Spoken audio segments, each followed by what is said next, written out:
true stories that make us say, wow, God. Wow, God. Wow, God. My doorbell rang, and I opened up the door, and it was just heavy snow with lights and sirens of the fire and police. I got a knock on my door one day, just middle of the day. I was served some papers, and as I read through the documents, my world crashed. I was flying down this thing, hurtling down. I couldn't stop. And there was nothing to stop me from, going off the end of the cliff. Hi, I'm Rob Vischer. For me, the hardest thing about asking for help is acknowledging that I'm the kind of person who needs help. When my wife asked me to go to marriage counseling, I was embarrassed that I'm the kind of guy who needs marriage counseling. When my friends used to tell me to chill out in rec league basketball, I was mad that I'm the kind of guy who needs my friends to tell me to chill out in rec league basketball.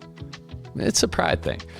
I love other people, but I don't like to need other people. When I watched the movie Rudy, the story of a small guy who wants to play football at Notre Dame, I saw and glorified his me against the world individual effort. I didn't see the janitor who slipped him the key to a free place to stay, or the friend who helped him get his grades up. I saw Rudy as the hero, and didn't realize that someone even as driven as Rudy couldn't accomplish anything without others. In our first story, Annalee's husband tries to make it through pain on his own. A month after turning 30, my husband unexpectedly had passed away. He was a police officer here in Minnesota for 7 years. And in 2016, on his way home from work, he was in a really bad car accident. And that car accident left him with it could have been worse. They had to get the jaws of life out. So I'm thankful for what it was, but it left him with a lot of foot pain. The nerves, the tendons, the bones in his foot were all broken. And so throughout the years, he's had a lot of surgeries on that foot. And as a cop, you're on your feet a lot. And so throughout those years, he would come home from work and a lot of physical pain in his foot. It started throughout the entire body then, because he would compensate by limping, and then his hips would hurt, his back would hurt. You add the weight of all the cop gear. And so his body, he was physically in a lot of pain 24/7. The car accident put him on some pain medication, some stronger pain medication. And throughout the surgeries, he got more pain medication. So then he became addicted to pain medication.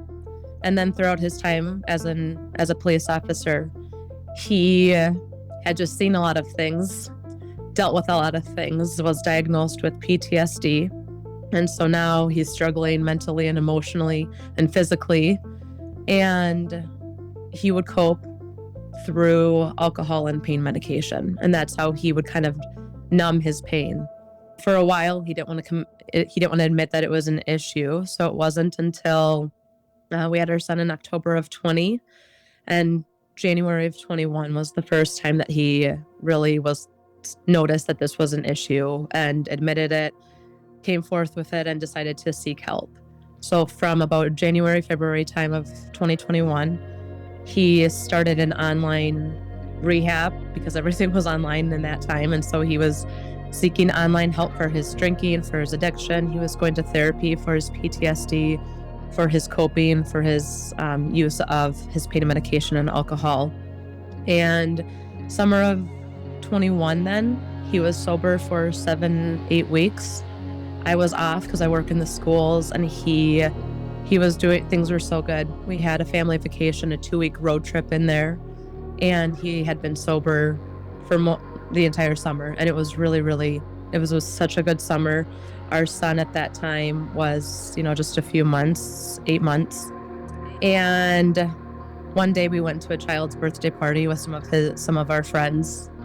And Brian never went to anybody with his struggle mentally or he just never talked about it because he was a man. It was part of the job. He felt like it's fine and he'll suck it up and it would be fine.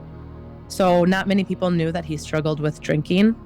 I had gone to our family, both of our families, a little bit about it. But beyond that, no one knew that he struggled with alcohol. And so anyway, July of 21 came. We went to a child's birthday party. One of his friends offered him a beer. He said no. His friend was surprised and was like, seriously, you just want a bush? Brian said yes. And a week and a half later, he had died. I woke up to find him in our garage. He mixed his pain medication and his alcohol, and the combination of the two killed him. It's been claimed it's an accidental overdose is what the death certificate says. I know he did not want to die. He was seeking help. He wanted to be around for our son, for me. Like he didn't want to die. And he was trying really hard between therapy, between the program, to be sober, to find better coping skills, to deal with the physical pain and the emotional and mental pain. And so July 26, 2021, my 31-year-old husband died. Our son was 9 months old. And since then, I have seen God just work in miraculous ways where I say, wow, God, a lot. I listen to the wow, God stories and it just hits differently because when you've gone through it, you know how God just totally changes your life. And so there was a moment. Have you ever heard of Best Christmas Ever? It's like this nonprofit. People can be nominated and it's to help those who have had like a family change to no fault of their own, a hard year, a hard season, whatever it may be. And so people get nominated for all sorts of reasons. But one year it was very heavy snow. It was a half day at school, but all of my friends and family and people have planned to surprise me and my son. And so that first Christmas, my doorbell rang and I opened up the door and it was just heavy snow with lights and sirens of the fire and police. And so many, my driveway was filled with people singing singing Merry Christmas to my son and I. And not just with, it wasn't even the gifts itself, the material goods. It was just seeing everybody come around and be there for us that first Christmas, financially supporting us to help us get through the first few years. My friends and family raised, and when I say my friends and family, that's including Brian's friends and family. Like, I'm very close with his family still, and I love them. And everyone, all of his friends, family, my side, everyone came together, raised money for us, got us gifts. And it was a very large gathering. And it was the best way possible, so overwhelming. And it's a sight that I'll never forget, or a feeling that I'll never forget. Literally, it was like a scene from a Hallmark movie of all the snow falling, the lights and sirens in the background, all of the people I love the most right there in my driveway, standing in the snow, and me holding my son. And because it was a half a day, I went home and I put on my husband's Christmas pajamas. So I'm standing there in my husband's Christmas pajamas, holding our son and seeing this. And yeah, it was like the first time I really felt joy after my husband died. That was so overwhelming. That was a huge, wow, God, I can't believe that just happened. So it was really fun to see.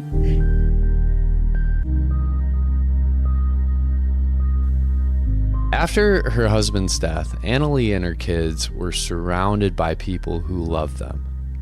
For some reason, when I picture the scene, I think of Jesus saying, "Where 2 or 3 are gathered in my name, there I am in the midst of them." In our next story, Mark went hiking in the mountains alone, but quickly realized he wasn't alone.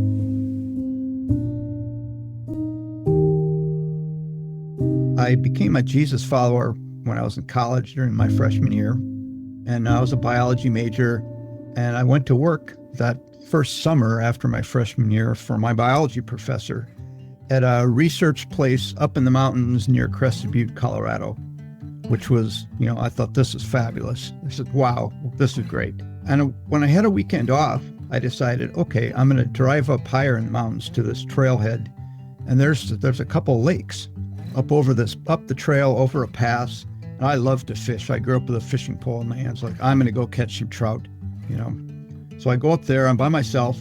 I start hiking up this trail, and it's pretty high up and pretty high elevation. And I noticed there's a lot of snow still around, even though this is July, probably early July, but there's lots of snow. So I'm hiking up the trail, and it's on the side of a mountain. And the mountainside is very steep. I mean, it's really steep. If you look down, it's like, there's a few hundred feet, and then there's a cliff, and then air, and then hundreds of feet down to the bottom of the valley, which I was young. I thought nothing of that. So I'm hiking up the trail. The trail is fine until I get to the snowfield that's completely covering the trail. There's just no way around it. I've got to go over the snowfield. Well, I grew up in Iowa. I didn't know anything about backpacking or mountaineering or any of this stuff, but I had a good pair of boots. I had a backpack. Like, okay, I'll kick some footholds, in the snow, and I'll walk across on those footholds. No problem. Determined to get to those trout. So I do, and I make it across the first field, and there were two more just like it, a couple hundred feet across. So I kick steps, I go across, and I get to the pass that I have to go over in order to get to the lakes to fish. Well, the pass was completely blocked by this wall of snow. It was probably about 10 feet high, and it was just dead vertical. So I'm thinking, what am I going to do here? Well, I know. I'll use my hands and my feet, and I'll kick footholds, and I'll sort of dig in some handholds. And the snow was really solid. It was firm stuff. It's like I can just punch in there and grab it and go. So I did. I made it up to the top. I got over the pass, hiked down to the lake, and spent the night there. I was going to spend one night and then come out the next day. So I did a little fishing, and it was a gorgeous spot. I mean, it was just amazingly beautiful. So I'm happy. It's like, yeah, this is great, even if I don't catch much for fish. So then when I went up, it was the morning getting in there. Well, now it's afternoon. It's after lunch. It's afternoon. So I start hiking back to the pass, and I realized the snow is pretty soft now. It's been in the sun for several hours, whereas coming up in the morning, it was firm and hard. The sun hadn't been on it long at all. So I get to the pass, and I have to back down over that wall of snow. So I figure, well, I'll use the same handholds and footholds. I'll back over and get my way down. Well, I didn't make it far. The snow is soft. I just fell right off backwards.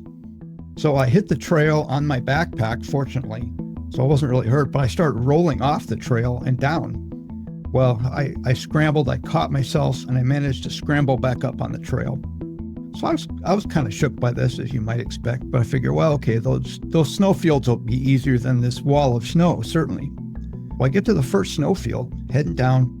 I get to about the middle of the snowfield, and my feet just suddenly go out from under me, whoosh, and I start sliding down this thing.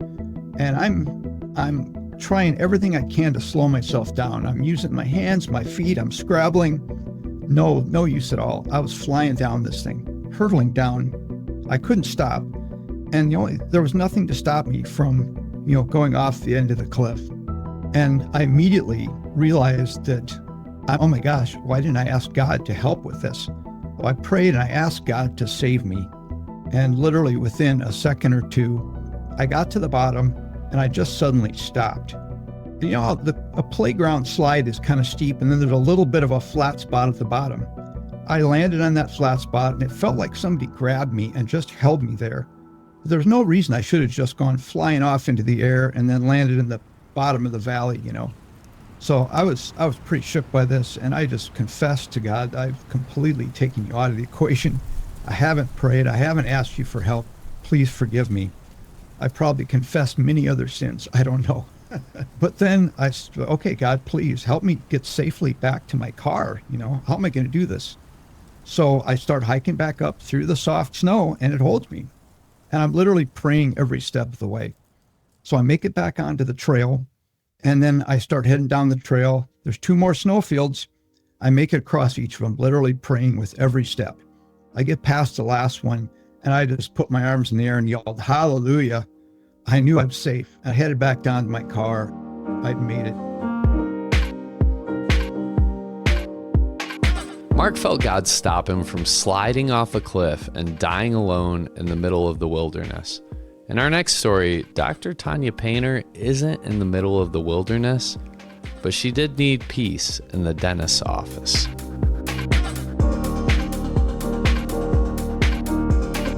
When I was 16, I would go into the dentist's office, and whenever I got the Novocain for a procedure, I would get very weak, very racing heart, super incredibly anxious, shaky, sweaty, like I would just have almost a full-on panic attack.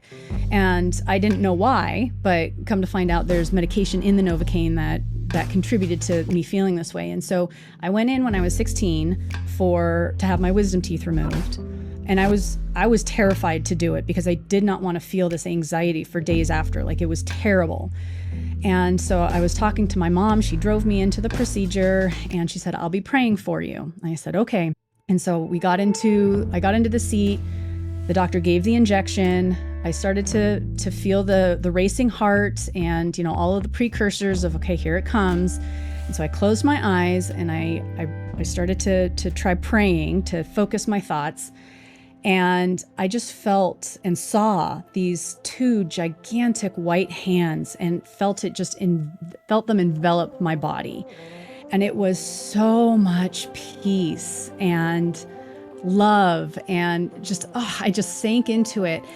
And I don't even remember the procedure. Like, I wasn't under, but I was under. I was under God's spell, I guess. And I remember when it was done and I was just like, I don't want to leave because I don't want these hands to go away. Like, I just want to sit here forever.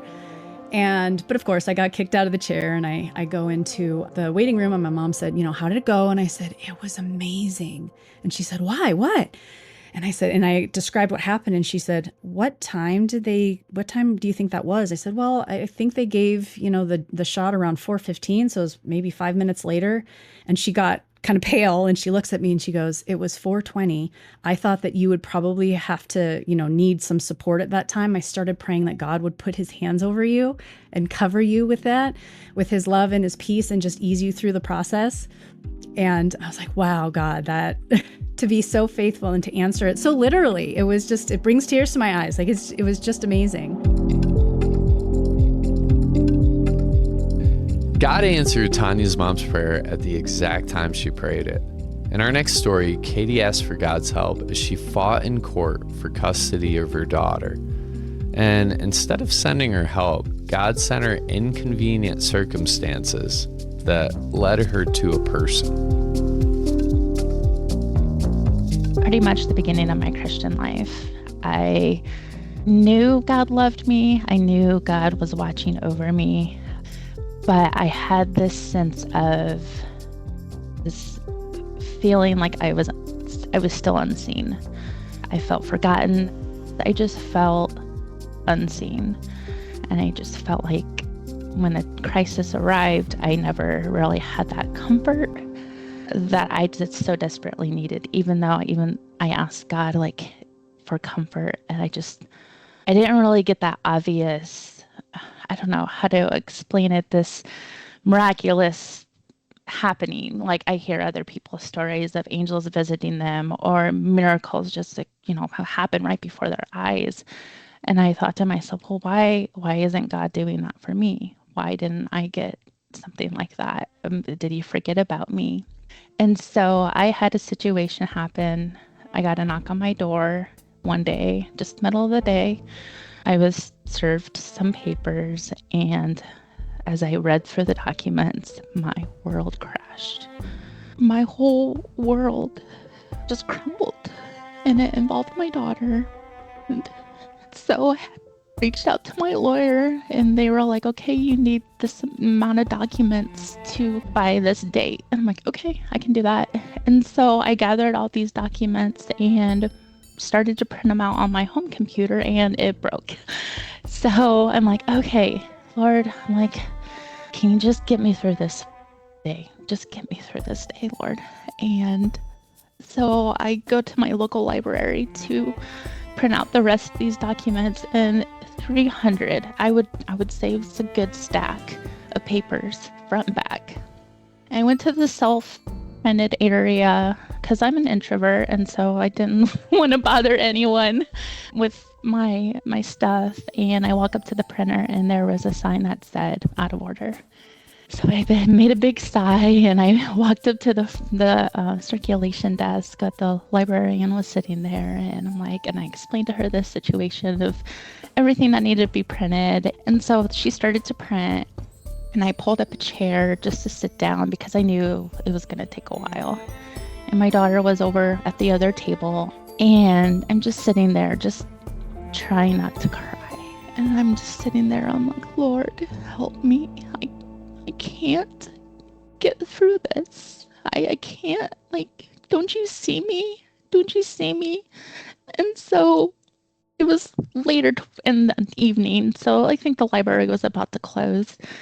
And this elderly woman came just walking in, and she walks right up to me, and she pulls up a chair next to me, and she's like, may I sit down next to you? And I'm like, okay. And she had a single piece of paper in her hand, and then she's like, this entire day I've been meaning to get here, and I just couldn't. And she said, but all of a sudden after dinner I just felt like I needed to come to the library and get this printed. And so we got to talking, and it was just simple chit chat. She's like, well, what are you printing? And I just made a vague answer, didn't really say a whole lot. I just told her just some business stuff that I had to take care of.